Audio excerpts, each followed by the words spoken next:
pantalla. La verdad es que es un placer poder compartir con ustedes los siguientes minutos. Como todos sabemos, la nutrición óptima en el paciente crítico es fundamental y, sin embargo, existen grandes retos que tenemos que vencer para lograr nuestro cometido. Por mucho tiempo, la nutrición parenteral se consideró como una de las formas más efectivas para lograr el soporte nutricional, tanto en adultos como en niños. Sin embargo, ya desde hace muchos años, la nutrición enteral ha demostrado sus múltiples beneficios y se ha constituido hoy en día en la principal forma de llevar a cabo el soporte nutricional en la mayoría de nuestras unidades. En los siguientes 30 minutos daremos una mirada a la evidencia existente sobre los beneficios de la nutrición enteral en el niño crítico, a las consideraciones que debemos tener en cuenta a la hora de establecer un plan nutricional para cada paciente y cómo implementarlo, y también algunos aspectos de cómo evaluar si nuestra nutrición enteral está siendo tolerada por el paciente. El niño pequeño es particularmente vulnerable a desnutrirse en la terapia intensiva debido a que posee una menor reserva energética, principalmente una menor reserva proteica, y que a la vez tiene un mayor requerimiento energético por kilo de peso cuando uno lo compara con el adulto. El niño no solamente tiene que cubrir sus necesidades basales, sino que además debe cubrir el requerimiento energético para la actividad y finalmente también para el crecimiento.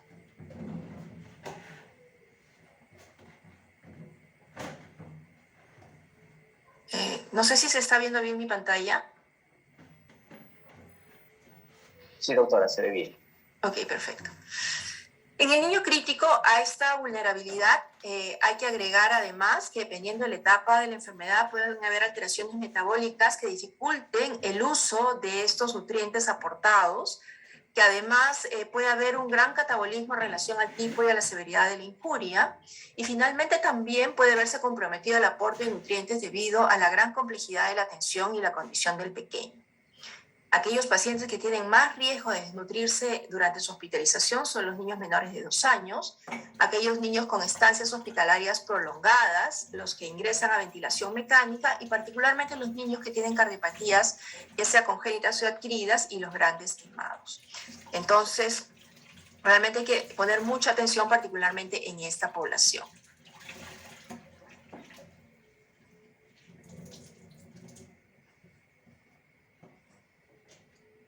La desnutrición al momento del ingreso a la terapia intensiva realmente es un evento relativamente frecuente, describiéndose valores que van desde el 15, frecuencias que van entre el 15 y 60% de desnutrición al momento del ingreso. Incluso estos valores pueden ser mucho más altos en países en vías de desarrollo como el nuestro, ¿no? Acá en Perú hay una data muy importante publicada por el Instituto Nacional del Niño hace algunos años, donde se evaluó la desnutrición entre los pacientes hospitalizados desde los años 2011 al 2014. Y en esta data se encontró que el 33% de los niños hospitalizados en la terapia intensiva tenían algún grado de desnutrición, y la mayoría de esta fue una desnutrición severa. Y la población más afectada nuevamente fueron los niños menores de 2 años. El impacto de la desnutrición en el pronóstico de mortalidad ha sido evaluado en múltiples trabajos. Este probablemente sea uno de los más grandes publicados a la fecha, donde se evalúan a cerca de 1.600 niños hospitalizados, ¿no?, en la terapia intensiva. Y acá esto refleja la información proveniente de 90 unidades de cuidados intensivos de 16 países, y entre ellos está incluida información de Perú. La frecuencia de desnutrición encontrada en esta población fue de aproximadamente 18%. Sin embargo, otra data importante de este trabajo fue que en el análisis multivariado se encontró que la desnutrición estaba fuertemente asociada a una mayor mortalidad, que además también estaba asociada a un mayor riesgo de infección y que prolongaba el tiempo de hospitalización y de ventilación mecánica. Entonces, esto realmente significa que la desnutrición en el paciente crítico ensombrece el pronóstico de mortalidad de manera significativa, y por lo tanto el manejo nutricional tiene un rol fundamental en el manejo integral de nuestros pequeños. En adultos se ha descrito claramente una respuesta neuroendocrina, inmunológica y metabólica ante el trauma o la enfermedad severa, que va a variar en el tiempo y no tendría por qué ser distinto en el niño crítico, ¿no? Una primera fase, que es la fase aguda o fase EP, como se conoce en el adulto, hipometabólica, que está caracterizada por una gran respuesta inflamatoria, con una gran elevación de las hormonas, como el cortisol, hormonas contrarreguladoras como las catecolaminas o el glucagón, con presencia finalmente de una gran resistencia a la insulina. Todo esto realmente a lo que lleva es a generar un estado donde haya mayor cantidad de glucosa, proteínas y ácidos grasos libres para facilitar la energía y sustratos a aquellos tejidos dañados o que cumplen un rol fundamental en esta etapa de la enfermedad. Luego de esta primera fase va a haber una fase de estabilización, donde este componente inflamatorio marcado va a disminuir y algunas de estas alteraciones metabólicas, neuroendocrinas e inflamatorias van a ir también regulándose. Sin embargo, esto no genera o no inhibe la pérdida de la proteína muscular como se ve también en la primera etapa. Y finalmente va a haber una fase de recuperación, donde toda esta respuesta inflamatoria realmente ya está controlada y donde se revierten muchas de estas alteraciones metabólicas neuroendocrinas iniciales, ¿no? En esta etapa va a ser una etapa de síntesis, de gran generación de síntesis proteica y por lo tanto en esta etapa también el requerimiento nutricional va a ser mucho mayor y por lo tanto hay que soportar al paciente de manera apropiada. Para llevar a cabo la tarea de nutrir apropiadamente a nuestros niños, como mencionábamos al inicio, vamos a tener que lidiar con algunos obstáculos que dificultan conseguir el objetivo. Probablemente el primero de ellos es el estimar cuánto es lo que el niño necesita. Si bien el gol estándar está constituido por la calorimetría indirecta hoy en día, existen dificultades técnicas y de recursos, obviamente, para poder utilizar esta tecnología, ¿no? Y por lo tanto, esto puede generar un gran reto, saber exactamente cuánto es lo que necesitan nuestros niños. También vamos a tener problemas de tolerancia en algunos pacientes, o tal vez probablemente le estemos equivocadamente sobrediagnosticando. El poco volumen del que disponemos para administrar todos los tratamientos puede también seriamente limitar el volumen disponible para poder brindar la nutrición enteral, particularmente en los niños más pequeños. Muchos de nuestros pacientes van a tener que ser sometidos a una serie de procedimientos diagnósticos o terapéuticos y esto generar periodos de ayuno prolongados. Y ahí nosotros tenemos que tener una actividad más proactiva para limitar esos periodos de ayunos frecuentes y largos, ¿no? Y finalmente, uno de los factores que sí se encuentran totalmente bajo nuestro control es la indicación. Y aunque a través de los años esto ha ido mejorando, aún podemos hacerlo mucho mejor. La vía enteral hoy en día realmente es la mejor alternativa para la nutrición en el niño en condición crítica.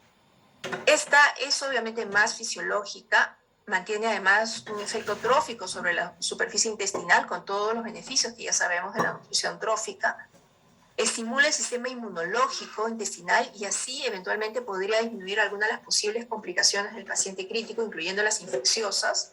En algunos trabajos incluso se ha encontrado que disminuye, el uso de la vía enteral va a disminuir la producción de citoquinas y particularmente la interleuquina 6, que como sabemos tiene un gran poder o actividad proinflamatoria. Obviamente tiene menos complicaciones infecciosas y metabólicas que la nutrición parenteral y es más sencilla de preparar, manipular y administrar, disminuyendo obviamente los costos asociados al soporte nutricional parenteral. Entonces, en tanto la vía enteral sea funcional, esta debe ser la de elección en todos los pacientes que ingresan a la terapia intensiva. Existen pocas contraindicaciones y muchas de estas realmente son más contraindicaciones temporales, ¿no? En primer lugar, cuando el paciente ingresa recién a la terapia y cabe la posibilidad de requerir intubación en las próximas horas, pues ese es un espacio donde probablemente no sea prudente iniciar la vía enteral hasta que el paciente se defina si va a ser intubado o si se le va se va a continuar con otro tipo de terapia que no requiere intubación, ¿no? En esos casos, obviamente, hay que iniciar ya la terapia nutricional enteral. O si el paciente es intubado en un breve periodo de tiempo, también con más razón hay que iniciar rápidamente la vía enteral. Otra contraindicación relativa es la inestabilidad hemodinámica, que una vez resuelta puede utilizarse la vía enteral sin mayor dificultad, a pesar de algunos temores que, como veremos más adelante, probablemente no tengan mucho fundamento. La presencia de hilo adinámico u obstructivo también es una de las contraindicaciones hasta que este sea resuelto. Y finalmente, la hemorragia digestiva activa. En adultos se considera algunas condiciones de riesgo de isquemia, como por ejemplo el uso de vasopresina a altas dosis, y por lo tanto en esta población podría ser una contraindicación relativa, ¿no? Lamentablemente en niños no hay mucha información. Nosotros solemos usar, incluso usando drogas vasoactivas, la nutrición enteral siempre y cuando no estén a dosis altas, ¿no? Ya desde realmente muchos años atrás en adultos existe evidencia bastante nutrida sobre los beneficios de la nutrición enteral temprana, que implica iniciar la nutrición por vía enteral en las primeras 24 a 48 horas de la admisión a la unidad de cuidados intensivos. Lamentablemente en niños no hay tanta información como en adultos, pero cada vez hay más información que podría señalar un posible beneficio en el paciente pediátrico con este tipo de intervención. Ya hoy en día realmente es parte de las recomendaciones en las guías sobre nutrición en pacientes pediátricos críticos, ¿no? Y en esa guía del 2017 y la de del 2014 realmente ya se recomienda el uso de la nutrición enteral temprana con un posible beneficio sobre mantener la integridad de la mucosa intestinal y favorecer la motilidad del aparato digestivo, ¿no? Recomendándose incluso conseguir los requerimientos energéticos, por lo menos las 2/3 partes del requerimiento energético en la primera semana. Y otra de las recomendaciones importantes en esta guía es que deberíamos contar todas las instituciones con guías o protocolos para el manejo enteral de estos pacientes que permitan optimizar nuestra terapia nutricional. Una de las cosas que se reconoce en estas guías vigentes es que lamentablemente, como mencioné hace un rato, la calidad de la evidencia es baja porque la mayoría de trabajos son trabajos retrospectivos o descriptivos y por lo tanto el grado de recomendación para población pediátrica aún es débil. Obviamente en la población adulta la evidencia es mucho más sustancial. Si bien existen varios trabajos retrospectivos evaluando la asociación de la nutrición enteral temprana con mortalidad, uno de los más importantes es este trabajo donde se evalúan más de 5.000 pacientes, ¿no? Y en este trabajo se establece una fuerte asociación entre el inicio de la nutrición enteral temprana en las primeras 48 horas de hospitalización en la terapia y una menor mortalidad. Y este beneficio se mantiene incluso si se excluyen a los pacientes con desnutrición severa al ingreso, que como sabemos tiene un riesgo particular de mortalidad. Y también el beneficio se mantiene si se evalúa el subgrupo de los pacientes en ventilación mecánica. Entonces, realmente yo creo que cada vez es mucho más contundente esta relación entre el inicio de la nutrición enteral temprana y un beneficio en resultados tan duros como mortalidad o incluso tiempo de estancia hospitalaria. Este es un análisis secundario de un estudio randomizado que buscaba como intervención evaluar el control estricto de glucosa con el uso de insulina. Sin embargo, se hace un análisis secundario comparando a aquellos pacientes que recibieron nutrición enteral temprana con aquellos que la recibieron posterior a las 48 horas. Y en ese trabajo lo que se encontró es que los pacientes con nutrición enteral temprana recibieron mayor cantidad de calorías y proteínas por la vía enteral, y eso condicionó un menor uso de nutrición parenteral con un menor requerimiento de insulina. Obviamente eso porque probablemente las cargas de nutrientes van a ser mejor metabolizadas y reguladas por el organismo cuando se administran por vía enteral que por vía endovenosa. También en ese trabajo se replica lo encontrado en el trabajo anterior, una fuerte asociación con una menor mortalidad en el inicio de la nutrición enteral de manera precoz, un menor tiempo de estancia hospitalaria en UCI, un mayor número de días libres de UCI, un mayor número de días libres de ventilación mecánica y así también se encuentra una menor frecuencia de compromiso orgánico en los pacientes con nutrición enteral temprana, ¿no? Entonces, luego de haber visto todos estos beneficios, es importante que cuando un paciente ingresa a la terapia intensiva deba establecerse un plan nutricional desde el momento de su ingreso y que involucre el cálculo, la definición del requerimiento energético objetivo y que además diseñe la estrategia a utilizar para poder brindar esta nutrición y conseguir el objetivo nutricional. Esa estrategia debe incluir el tipo de formulación, la vía y forma de administración, el volumen de inicio y cómo este debe ser incrementado, y finalmente cómo evaluaríamos la tolerancia a la alimentación enteral que estamos administrando. Veremos en primer lugar cómo definir el requerimiento energético y ahí probablemente nuevamente tenemos un problema, porque el gold estándar viene a ser la calorimetría indirecta, que es una tecnología que probablemente pocas de nuestras unidades hoy en día todavía la tienen por el costo, aunque cada vez este ha sido mucho más reducido, ¿no? Incluso muchos de los ventiladores mecánicos traen la posibilidad de adquirir la tecnología para poder utilizar calorimetría indirecta.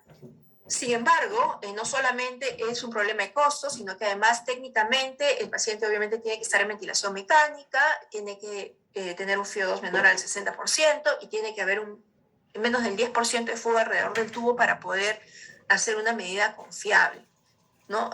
Dadas todas estas limitaciones, realmente se han planteado una serie de fórmulas para poder estimar el requerimiento energético en reposo en el niño crítico, en el paciente crítico en general, ¿no? Incluyendo el niño.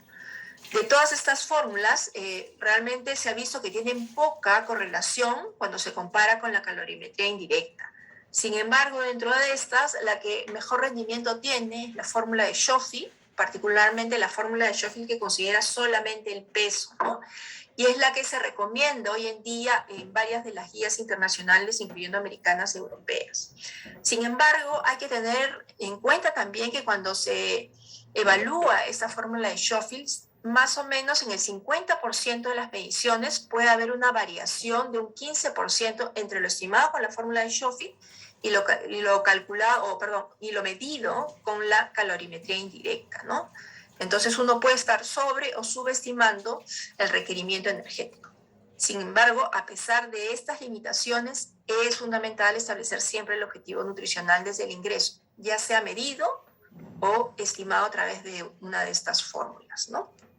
Porque eso va a ser uno de los parámetros que va a guiar toda nuestra estrategia. Lo ideal es que este requerimiento se alcance tempranamente. En este trabajo se evaluó si la cantidad de aporte calórico tenía un impacto en la mortalidad y se puede ver que dar cualquier porcentaje del objetivo calórico nutricional en las primeras 48 horas es mejor que no dar nada, ¿no?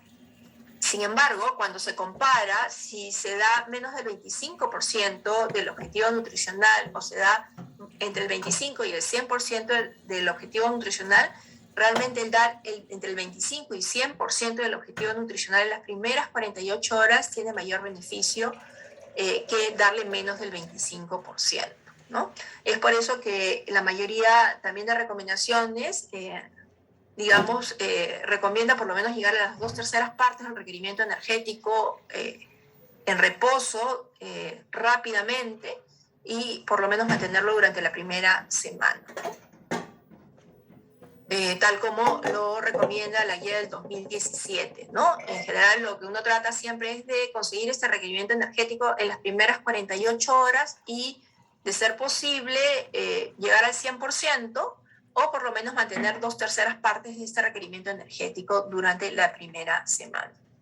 Pero no solamente es importante tener en cuenta el requerimiento energético, sino que también es importante tener en cuenta el aporte proteico en estos pacientes, ¿no? Si bien es cierto, todavía no se sabe cuál es el nivel proteico óptimo que necesitan nuestros pacientes, sobre todo en la primera fase de la enfermedad, donde hay una gran respuesta sistémica inflamatoria.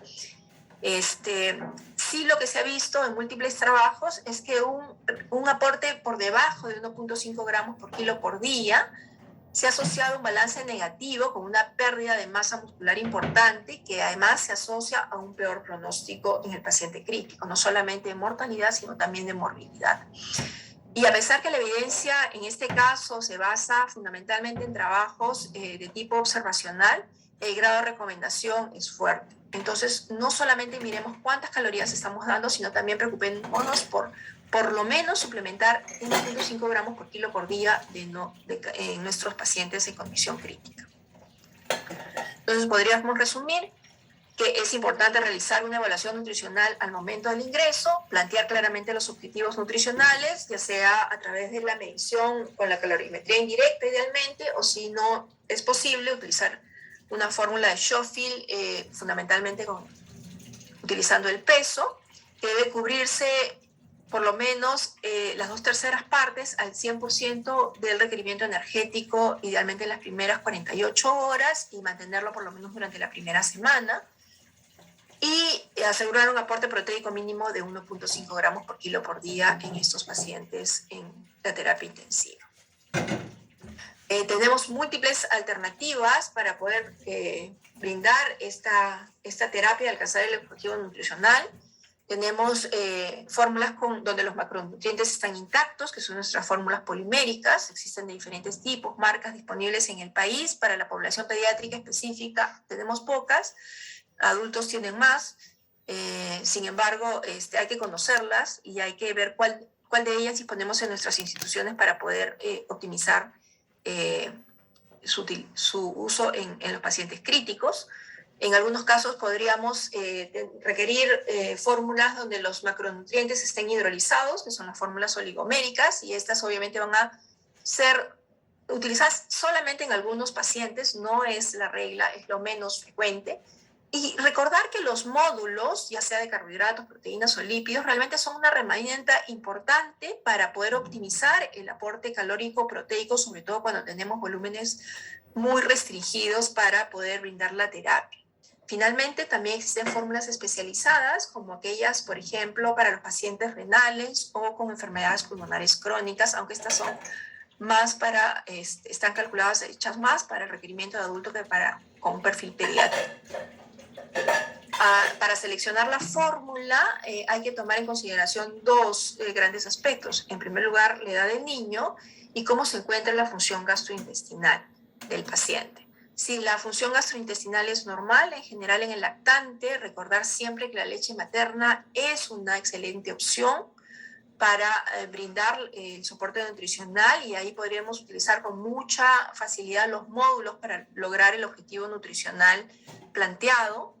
Y después en los niños mayores usar las fórmulas poliméricas de acuerdo a la edad, ¿no? Y considerar también el uso de fórmulas con fibra, teniendo en cuenta que muchos de nuestros pacientes tienen una serie de condiciones que pueden hacer que la motilidad intestinal esté disminuida y por lo tanto tengan problemas de estreñimiento durante su hospitalización.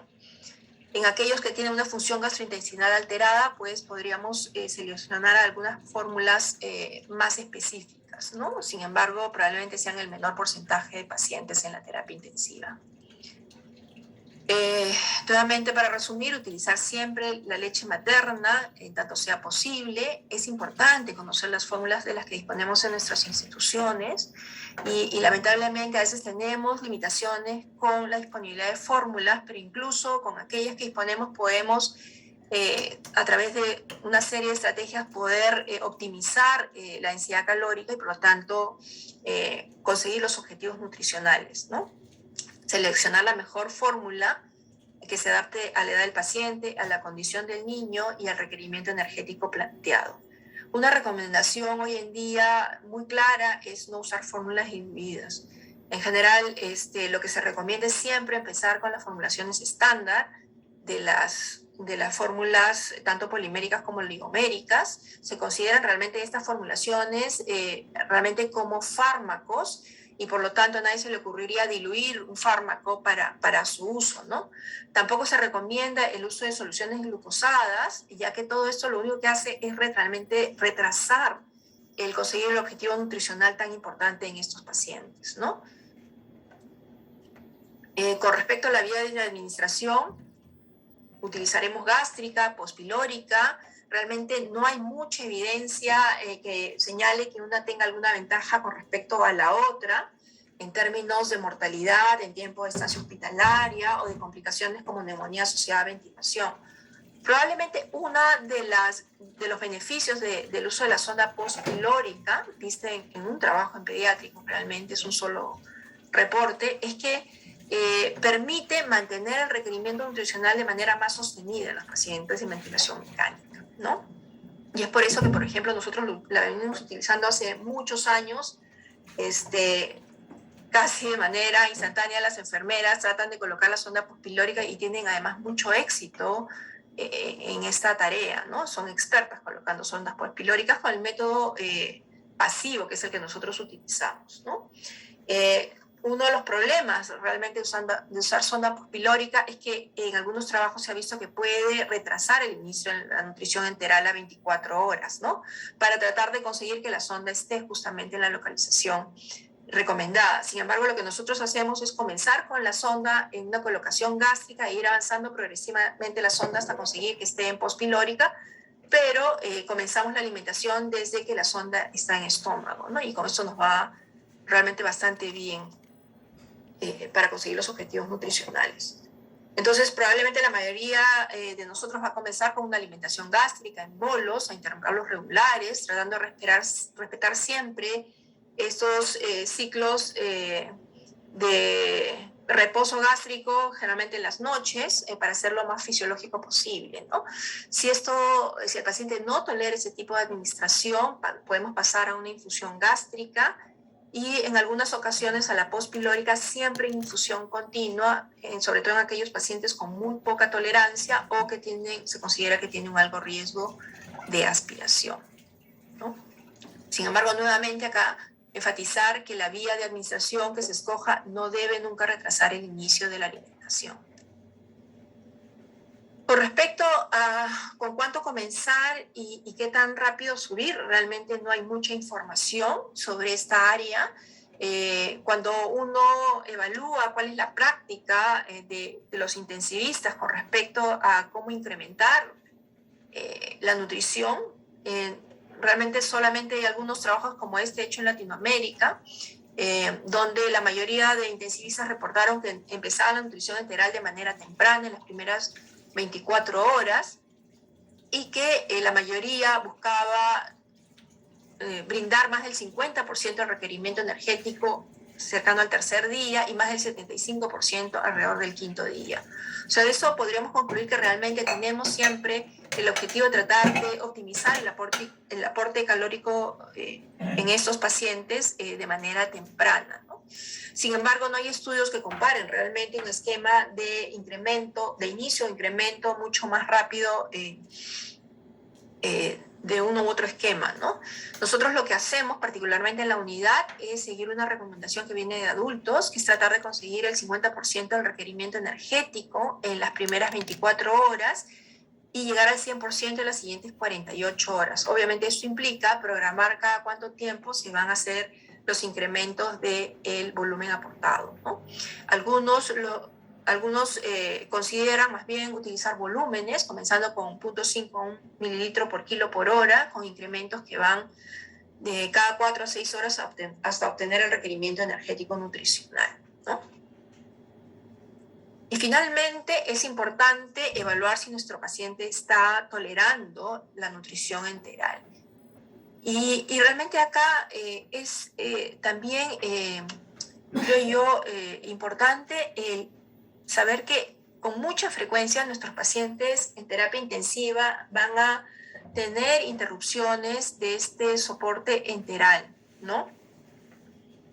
Ya sea porque hay una serie de procedimientos fundamentalmente quirúrgicos o incluso algunos otros que no son quirúrgicos, como por ejemplo la extubación, ¿no? Este riesgo de interrupción y de un mayor tiempo de interrupción, además, es más frecuente en niños de menores de 6 meses, donde obviamente tienen mayor riesgo de desnutrirse y encima son sometidos a mayor tiempo de ayuno prolongado por estos procedimientos o estas intervenciones, ¿no? Y tiene más relación con la edad, que con la severidad de la enfermedad, ¿no? Cuando se evalúa a través de un score de riesgo de mortalidad como es el PRIMS. Entonces es importante tener en cuenta este aspecto y, por ejemplo, para nosotros el usar la nutrición enteral pospilórica ha hecho que disminuyamos los tiempos de inanición o de suspensión de la nutrición enteral asociado a el procedimiento, por ejemplo, de extubación, ¿no? Y esto nos ha permitido optimizar, obviamente, el soporte nutricional en nuestros pacientes. Otra de las preocupaciones es la tolerancia en los pacientes con uso de inotropos o soporte hemodinámico, ¿no? Y acá este trabajo es interesante porque si bien es un número pequeño, no se encuentra mayor diferencia de vómitos, diarrea, sangrado intestinal, distensión abdominal o una complicación como enterocolitis necrotizante entre los pacientes que fueron alimentados por vía enteral y aquellos que no fueron alimentados por vía enteral, ¿no? Entonces, realmente no es que la nutrición enteral probablemente favorezca, o sea, haga que estos problemas sean mucho más frecuentes en los pacientes en quienes se les administra la nutrición enteral. Sin embargo, cuando se usó un término un poco amplio, que era intolerancia a la alimentación, sí se vio que los pacientes en los que se eran alimentados por vía enteral pues tenían un riesgo, una frecuencia mayor de este evento comparado con los que no eran alimentados por vía enteral, ¿no? El gran problema de definir intolerancia es que realmente no tenemos una definición estricta de lo que esto significa. En general, se plantea que hablamos de intolerancia cuando hay un problema en el vaciamiento gástrico que haga difícil, digamos, que el paciente pueda manejar apropiadamente los volúmenes administrados, ¿no? Y otro de los grandes problemas cuando hablamos de intolerancia es que tenemos diferentes variables y no necesariamente muchas de esas van a reflejar realmente el vaciamiento gástrico. Probablemente una de las más utilizadas es la medición del residuo gástrico, sin embargo, no existe una relación que se haya establecido con el vaciamiento gástrico. El color del aspirado gástrico es sumamente subjetivo. Los vómitos pueden ser ocasionados por múltiples causas en un paciente en terapia intensiva. La distensión abdominal probablemente, si bien es cierto, es subjetivo, es todavía uno de los más utilizados. Sin embargo, hay que estandarizar cuál sería el umbral, si deberíamos tomar un valor absoluto o si deberíamos considerar un porcentaje de incremento desde el perímetro abdominal inicial, ¿no? Y los ruidos intestinales, bueno, realmente cada vez han sido más abandonados como un criterio para poder continuar con el incremento de la vía interior. Lamentablemente, entonces, hay poca información sobre cómo evaluar si el paciente está tolerando o hay un grado de intolerancia a nuestra intervención nutricional. Sin embargo, es importante que cada institución estandarice los criterios que va a utilizar y debe evaluarse de manera repetida. Realmente lo ideal es que contamos con protocolos de nutrición enteral. Esta es una propuesta, por ejemplo, de Boston, del doctor Mehta, y es a donde deberíamos apuntar todos nosotros como institución, ¿no? Lamentablemente todavía nosotros estamos en proceso de generar nuestro protocolo, pero sí tenemos ya una práctica más o menos definida en el servicio, ¿no? Y que es que al momento del ingreso, de manera automática, se estima el requerimiento energético por Schofield. Se inicia la vía enteral de manera precoz en las 6 a 24 primeras horas. Se hace una evaluación diaria del aporte calórico y proteico con una discusión del soporte nutricional durante la terapéutica, y esto es todos los días realmente, y lo discutimos tanto como discutimos los inotropos o la estrategia ventilatoria.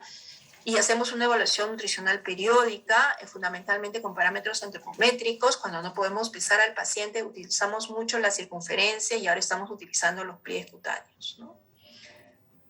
Finalmente, es importante recordar que el soporte nutricional debe ser una terapia temprana y esto va a favorecer el pronóstico de los pacientes, que se puede utilizar la nutrición enteral en la mayoría de nuestros niños que ingresan a la terapia intensiva, que debemos establecer claramente los objetivos nutricionales a alcanzar y luego diseñar la estrategia para conseguirlo. Y tratar de siempre estandarizar el manejo a través de protocolos, no solamente para ver cómo vamos a hacer la nutrición enteral, sino también cómo vamos a evaluar esos problemas de tolerancia que pueden ser un serio obstáculo para seguir avanzando a veces en nuestra terapia nutricional tan importante en estos pacientes. Bueno, finalmente reconocer que este es un trabajo multidisciplinario y que solamente esto va a poder conseguir el objetivo planteado en nuestros pequeños pacientes en la terapia intensiva. Gracias. Ok, doctora, muchas gracias por su extraordinaria ponencia. Creo que quedan puntos muy claros, ¿no? Que debemos resaltar. Uno es el inicio realmente temprano de la nutrición enteral, ¿no? El inicio de la fórmula va a depender del grupo etario, ¿no? Tratar de evitar que sean fórmulas diluidas, empezar con el 25% aproximadamente de su requerimiento, ¿no? Quedaba todavía la duda si es que es entre bolo versus gastrocrisis. Empezamos por bolo primero, ¿no es cierto? Sí, en general hoy en día es probablemente la forma más utilizada, ¿no? Listo. Queda siempre la duda, y siempre lo discutimos también en los servicios, de qué valor le damos al residuo gástrico, ¿no? O sea, nosotros damos la fórmula y ponemos, por poner un ejemplo, 30 cc de leche o de fórmula, ¿no? Y la enfermera te dice, tiene residuo 20 o 25 cc, ¿qué hacemos con la siguiente toma, no? Eso todavía queda muy arraigado todavía. ¿Qué opinión, doctora? Sí, la verdad es que nosotros hace muchos años ya no usamos el residuo gástrico, ¿no? Que yo creo que es un poco la tendencia en muchas unidades de cuidados intensivos hoy en día, ¿no? Antes sí es cierto, cuando yo me formé había esta recomendación, incluso que venía mucho de algunas recomendaciones de adultos, de que si el paciente tenía un residuo mayor al 50% del volumen administrado, era una indicación para o disminuir el aporte o parar si es que había otro síntoma asociado, ¿no? Realmente ya nosotros, eso nos generaba mucho problema realmente en seguir avanzando y optamos por dejar de medir el residuo gástrico, y básicamente hoy en día lo que le damos valor es a la distensión abdominal. Es casi el único criterio que utilizamos para poder seguir avanzando en la terapia nutricional enteral. Doctora, o sea, la distensión abdominal la cuantifica usted con el perímetro abdominal. ¿Ese sería el marcador o es, bueno, obviamente la palpación, los ruidos tiroaéreos? Sí, en general, vamos, no de rutina medimos el perímetro abdominal. Cuando vemos que un paciente se distiende subjetivamente, lo que hacemos es ahí medir el perímetro abdominal y empezar a medírselo de manera frecuente. Y si vemos que hay una tendencia al incremento del perímetro abdominal, sí, para nosotros es una señal que probablemente ese paciente, si está en gástrica, es momento de pasar a pospilórica, ¿no? O nos pasa también que si usamos soluciones muy concentradas o con muchos agregados, esto puede generar pues una osmolaridad alta y de repente generar gases, aumento de volumen a nivel de la luz intestinal, pero eso es realmente bien infrecuente. Generalmente más tenemos el problema cuando la sonda está en gástrica y ahí vamos a pospilórica y seguimos alimentando al paciente. Es cierto que la nutrición enteral en pacientes críticos incluye aquellos que están, pues, sépticos, traumatizados, quemados, ventilación prolongada, ¿no? O mutilación. ¿Alguna consideración en aquellos pacientes posoperados cardiópatas que son sometidos a circulación extracorpórea? Realmente en ese aspecto no hay mucha información publicada, ¿no? Con respecto a la nutrición del paciente en ECMO, circulación extracorpórea, porque en teoría estos pacientes también pueden generar una gran respuesta inflamatoria justamente por este tipo de intervención, ¿no? Nosotros no manejamos ese tipo de población, sin embargo, yo diría que probablemente cada vez se ha sido más agresivo en el manejo nutricional, incluso en estos pacientes posoperados cardíacos, y casi se están utilizando las mismas recomendaciones, ¿no?, que en los otros pacientes. O sea, siempre recordar estas tres fases de la enfermedad, ¿no?, desde el punto de vista inflamatorio, metabólico y neuroendocrino, ¿no?, donde en la primera fase realmente el objetivo es básicamente, es como si todo el aparato metabólico se hubiese dedicado solamente más bien a generar sustrato energético para que los tejidos lo tengan a su disposición. Entonces no es una etapa de síntesis, ¿no? Y lo que uno busca es minimizar este balance nitrogenado negativo en el paciente, y ahí, más que dar aporte calórico, lo que uno busca es dar un aporte calórico, digamos, de requerimiento basal o en reposo, y fundamentalmente con un porcentaje proteico probablemente un poco más alto para evitar, digamos, esta depresión proteica a nivel muscular, ¿no? Y ese principio yo creo que se aplica hoy en día en casi todos los pacientes, ¿no? Incluyendo los cardiópatas. Ok, doctora, una pregunta adicional. Hay casos, por ejemplo, que se le da un determinado volumen enteral al paciente y ya no se puede aumentar más, y es un volumen mínimo, ¿no? Y porque ya le causa mayor distensión o, bueno, incrementa el residuo, que de todas maneras lo seguimos viendo. O sea, ya no se puede avanzar más. En este caso, ¿se podría recomendar una nutrición mixta de parenteral versus enteral? O sea, cuando la tolerancia gástrica no es muy buena, realmente siempre la otra opción es la nutrición postpilórica. La verdad es que yo diría que desde el año probablemente 2003 nosotros empezamos a evaluar mucho esta parte nutricional en el servicio, que nos llevó a tomar una serie de medidas, generar herramientas, que nos permiten plantear objetivos más claros y hacer el seguimiento más claro. Y a veces cuando uno lo ve en blanco y negro, uno se da cuenta de a veces cómo ha estado generando un problema, a veces preocupándose por otro tipo de intervenciones y a veces la nutrición la deja de lado, ¿no? Y dentro de estas estrategias, una de las que utilizamos con mucha frecuencia en esa época fue la alimentación postpilórica. Y realmente yo diría que muy es excepcional. No sé, en estos 21 años yo diría que lo habremos hecho 1 o 2 veces, que usemos nutrición parenteral por un problema de tolerancia gástrica. La sonda postpilórica nos va súper bien, es más, estamos tan acostumbrados porque la hemos utilizado por años con esta lógica de optimizar la parte nutricional que casi las enfermeras inmediatamente el paciente ingresa a ventilación mecánica ya quieren pasar su sonda postpilórica, y hay que más bien decirle no, primero comencemos con gástrica y de ahí veamos si le va bien y necesita postpilórica, ¿no? O sea, realmente para nosotros la postpilórica es una alternativa súper buena que nos ha permitido casi no utilizar nutrición parenteral, ¿no? Y doctora, y ya para terminar, y probablemente sea la última pregunta, ¿uso de procinéticos se recomienda, no recomendable, no está demostrado? Realmente no hay ninguna evidencia que soporte el uso de prokinéticos, ¿no? Probablemente de eso hay un poco más en neonatos, que realmente no es el área, por lo menos, de intención de ahora, pero sí en neonatos hay toda una serie de trabajos con posición, con prokinéticos, etcétera, ¿no? Sin embargo, nosotros no lo usamos. Como generalmente vamos a postpilórica, realmente nos facilita mucho el poder conseguir los objetivos nutricionales, ¿no? Sí tener en cuenta que cuando uno utiliza sonda gástrica o alimentación gástrica, si la osmolaridad es muy alta, esto más bien puede disminuir el vaciamiento gástrico y a veces sí generar un problema de tolerancia, ¿no? Que el paciente se distienda, a veces vomite. Entonces, cuando eso es así y realmente uno tiene claro que lo que tiene que conseguir es el objetivo, ahí uno busca otra estrategia y dentro de esas es la postpilórica, que yo diría que es más bien una tendencia ahora a más bien volver a la gástrica, ¿no? Después de un tiempo donde sí se le dio mucho énfasis a la postpilórica, pero es una de las condiciones, por ejemplo, que sí puede hacer que la tolerancia gástrica no sea muy buena. Entonces, si uno va a utilizar fórmulas con mucha osmolaridad y pacientes que tienen problema de vaciamiento, como por ejemplo los pacientes que están con opiáceos, ¿no? Sobre todo altas dosis que tienen también un compromiso del vaciamiento gástrico o con compromiso neurológico, que también se ha visto que tienen un retardo de vaciamiento gástrico.